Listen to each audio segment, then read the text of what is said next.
ये एक पुरसुकून गांव है जहां जिंदगी सादगी से बहती है। इसी गांव में मदन अपने बैल के साथ खेतों का रुख करता है। मदन रोज मेहनत से हल चलाता है, धूप हो या साया। फिर सख्त खुश्क साली आती है, जमीन फट जाती है,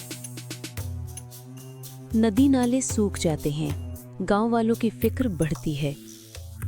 मदन भी परेशान बैठा है, मगर उम्मीद दिल में बाकी है। दीगर किसान हिम्मत हारकर खेत छोड़ने लगते हैं,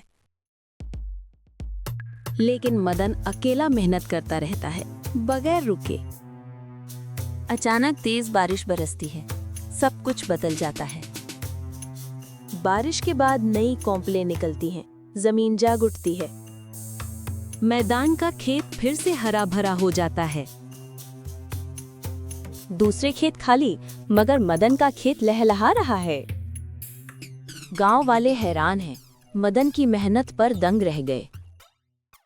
मदन कहता है, उम्मीद रखने वाला कभी हारता नहीं। इस साल सबसे बेहतरीन फसल मदन को मिलती है। आखिर में मदन का घराना खुशी से भर जाता है। वीडियो अच्छी लगी हो तो लाइक करें, शेयर करें और सब्सक्राइब करना ना भूलें।